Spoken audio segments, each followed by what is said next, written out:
แก้วกัดมือ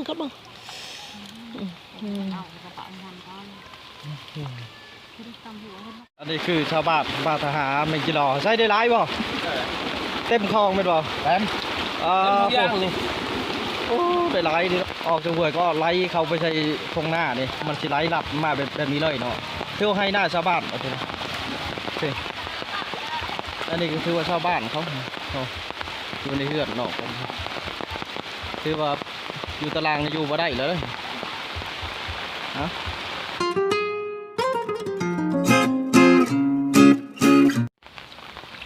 สบายดีทุกคนเนาะก็ถือว่าตื่นเช้ามาเนาะฝนตกแห้งตื่นเช้ามานี่สภาพของหนับเนาะก็ถือว่ามันอยู่ใกล้ห้วยเนาะใกล้ห้วยก็ประมาณอยู่กับเกือบบ่ฮอด100 เมตรประมาณ60-70 เมตรนี่แหละตื่นมามีแต่นำเขาตะลุมตะลางเงื่อนของนำหรือว่าเขาตกเองมันเบื่อประเด็นในนำที่เขาขับขึ้นต้นประเด็นเนาะหรือว่าแถวทงนี่ออกไปหมดละนำออกทงหัวชาเนาะมันลดห่วยเลยลดห่วยแล้วก็มันก็ลดเข้าไปทงไห้ทงหน้ามันถือว่าเพียงมดเป็นทะเลเลยล่ะเนาะเราทงไห้ทงหน้าเลยบางตะลุมตะลางเขามันพลิกโอกาสค่ะไปหาจับมิจิรอตัวนี้มิจิรอพอมิจิรอมันจะออกได้แต่หูมันออกมันก็ชี้ขึ้นไปตั้มปกไม้แถวพุ่มไม้โตมันแบบบัวถ่วมเนาะโตนำบัวถ่วมกลับไปพยายาม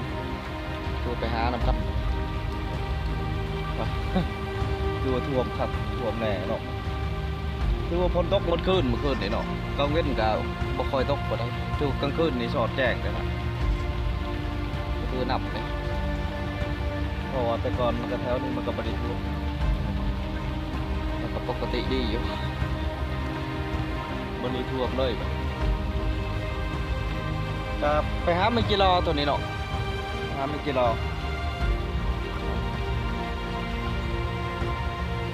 หาไม่กี่รอมาขั่ว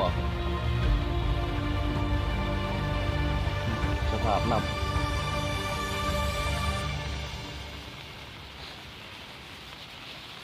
แต่โบเมนผู้เดียวไปหามันกี่รอบ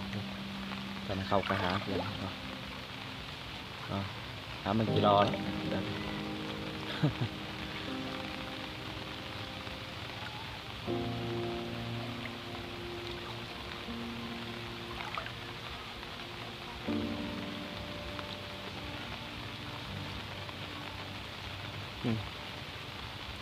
โอ้มันกี่รอบ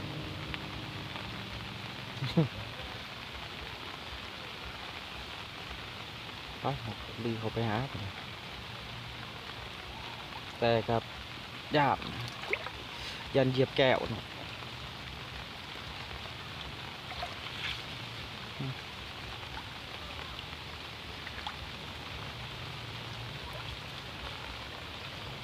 ไม่ทุกจีไม่ทุกจีขี้ไม่จะรอเขายังบ่เห็นจะโตนะตอนนี้เพราะว่าเพิ่นมีคนไปก่อนแล้วแต่เขาก็ยังบ่เห็นจะโตกระย้ำถือว่าออกน้ำเท่าทงนี่ถือว่าออกหมดอะไรนะยังบ่เห็นอยู่เลยจะรออยู่พวกไปผู้ชมไปโอ้ยันเหยียบน้ำได้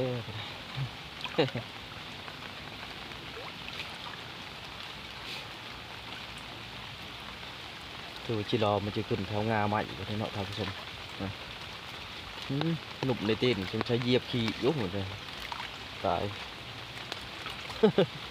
ตัวเกิบตัวได้ใส่นี่ทุกคนมีใส่ยากขึ้นได้จะโต้ละ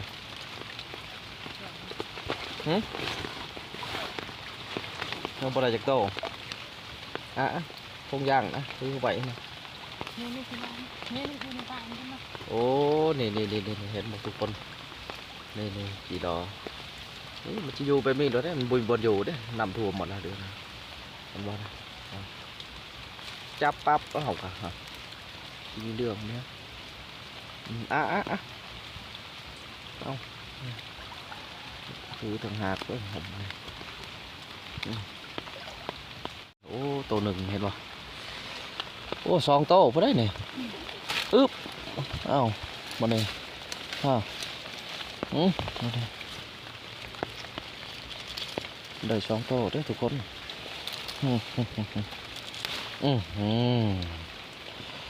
ได้แล้ว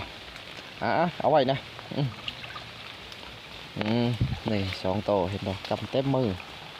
นี่เอาได้สองโตนะเอาประทับเอาถือว่ามันก็อยู่แถวนี้เนาะนี่เห็นบ่บงกืก็ขึ้นคือกันเลยถือว่าพวกสัตว์เนาะสัตว์มีพิษก็ขึ้นท่านผู้ชมถือก็ระวังนะเบิ่งกระขักนะจ้ะ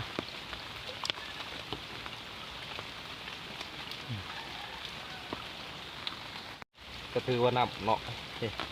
เพียงแอวเฮาได้นี่เกือบเพียงแอวเนาะบอลนี้เนาะก็ถือว่าเลิกเติบก็ถือว่าไปอีกหน่อยหนึ่งประมาณอยู่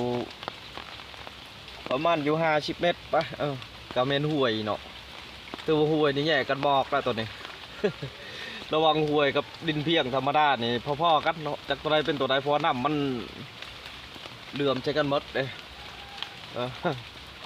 ไปหาไม่กี่รอต่อห้องบ่เนี่ยไปหาเรื่อยๆท่านผู้ชม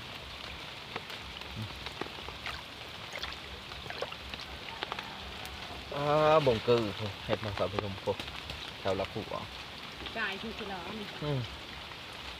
อันที่เห็นอยู่ทางนาในบ่เป็นห่วยท่านผู้ชมบ่เป็นห่วยเป็นเช่เนาะอันทงหน้า เขากำลังเคี้ยวง่ำได้ทงหน้าเพิ่นเห็นบ่แม่นละให้หน้าหมดน่ะเห็นหัวเพิ่นเฮ็ดไว้นี่เห็นบ่ให้หน้าเพิ่นโต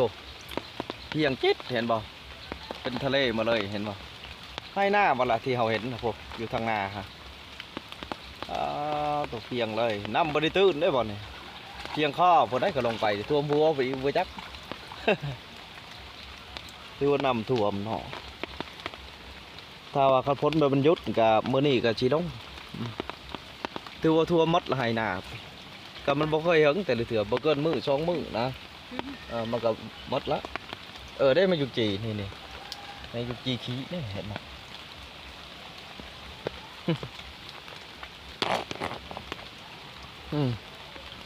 เอา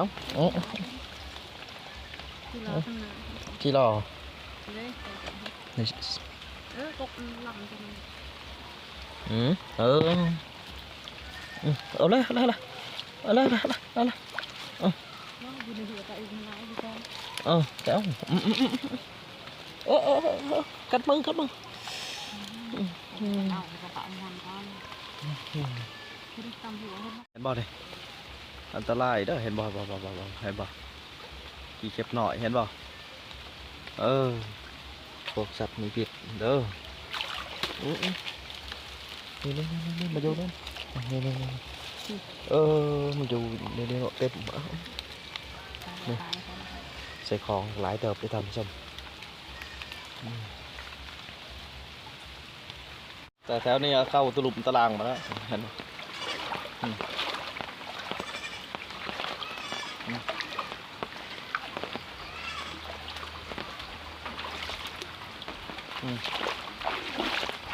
ถั่วมดแล้วคือว่าหลังจากกินเขาแล้วมาใหม่เนาะท่านผู้ชมจะออกทงบ่เด้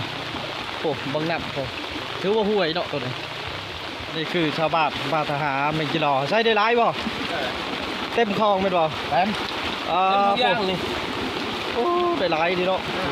ผลึกโอ้อันนี้ก็รถจักรถือว่าสภาพลำห่วยท่านผู้ชมเลยโอ้ถือว่าห่วยนี่มันก็เลิกเติบไปหน่อยโอ้จนจะหอดครัวแล้วว่าชาวโบเมนต์คือหอดเนาะถือว่านับหลาย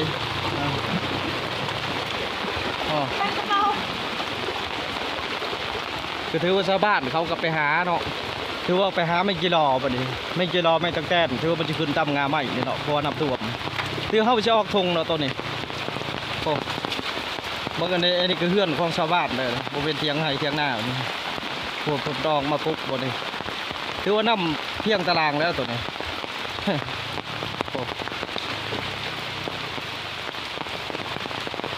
อันนี้คือครัวน่ะครัวความนะนี่ครัวความไปใส่บาตรนะจ๊ะเนี่ยทั้งครัวอะไรเนี่ยคือว่าฝนตกคืนหนึ่งเนาะแบบมันบยุดเลยน้ำก็ชิออกจากห้วยก็ไหลเข้าไปใส่ทงหน้านี่มันสิไหลหลับมาแบบนี้เลยเนาะเที่ยวให้หน้าชาวบ้านอันนี้ก็คือว่าชาวบ้านเขาอยู่ในเฮือนเนาะคือว่าอยู่ตารางอยู่บ่ได้เลยนะ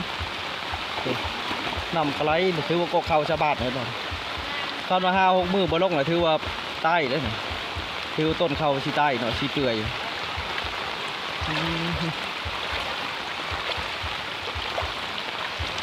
ถือว่าน้ำก็ยังบ่สูงแถวทงเนาะประมาณอยู่50 เซนประมาณนี้แหละ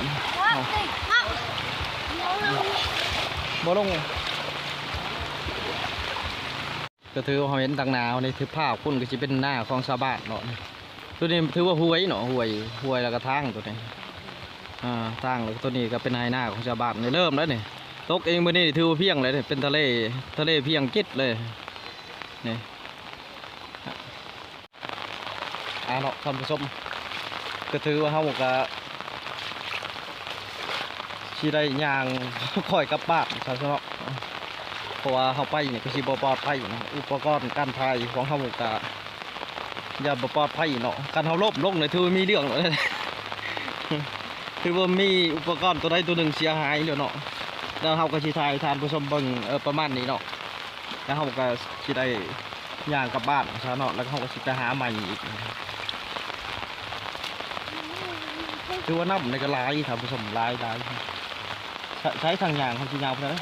ไก่ก่อนเขาชิ้นยาวออกไปสู่ทางเด้อผมก็ถือว่าน้ำกำลังไหลเข้าไปท่วมตรงหน้าท่านผู้ชมถือว่ากระไรมาแต่ห่วยนะเนาะมันลดจากห่วยแล้วก็ชิมมาไหลเข้าสู่ให้หน้าของชาวบ้านเนาะ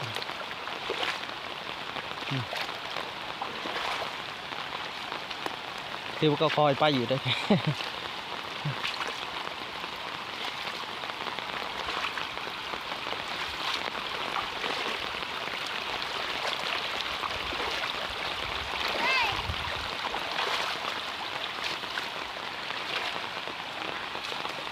ไปนะตัวนี้กำลังไหลเข้าแห้งๆครับ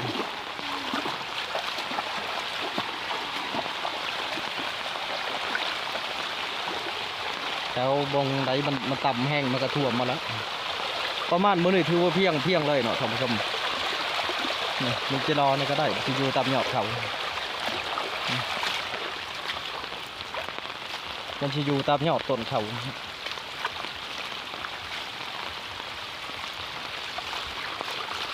ถือว่าท่วมครั้งแรกในรอบของปีเนาะถือปีนี้ถือว่ารอบที่1กำลังท่วมถือว่าชาวบ้านกับส่วนร้ายถือว่าแล้วเนาะปักดำแล้วส่วนหนึ่งก็ถือว่าส่วนน้อยที่ว่ายังบ่แล้วเนาะผู้ที่ว่ามีหน้าแบบลายธงคนกับปักดำแบบบูทวงทับแต่ยังถือเพื่อนหลังนี้ถือว่าอยู่แคมป์ห้วยเนาะคนใหญ่รถออกไปแล้วรถไถรถจักรถือว่าใหญ่ออกไปเนาะทำตารางตัวน้ำมันก็เพิ่มขึ้นเรื่อยๆเนาะ